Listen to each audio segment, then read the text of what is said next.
What'd you think of Tesla's announcement, the growth, the profitability, everything else? What are traders buzzing about, at least in your neck of the woods? Hi, Dominic.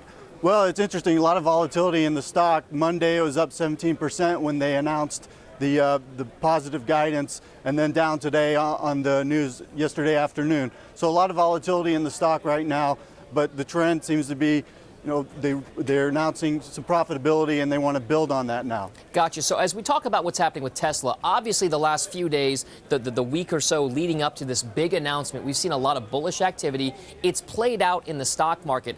A lot of that has to do, though, with options traders also jockeying for position. We've seen a lot of trading volume, more than normal, go into Tesla over the past few days leading up to the announcement. What exactly is shaping up now in terms of the options market? How are Tesla traders, options traders, taking advantage of the kind of market situation these days?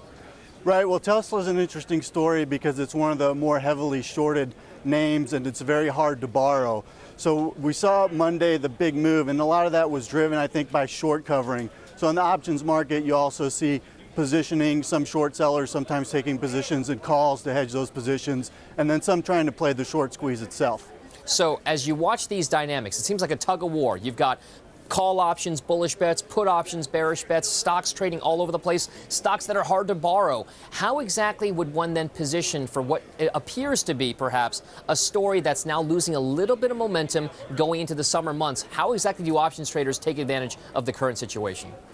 Well, right now with the options, you can get an edge because there's a lot of skew. And that means in this situation, the downside puts have much higher implied volatility relative to the upside calls. So again, Fred, not to cut you off here, skew is just a measure of the sentiment, if you will, right? How much people are spending for bearish put options as opposed to bullish call options. And you're saying, and they're spending more for this downside protection now.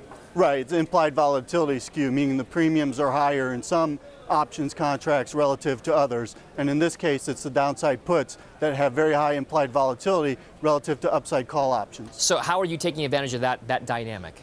Well, right now, a trade that I like, if I'm looking to take a long position in Tesla, is in the September options.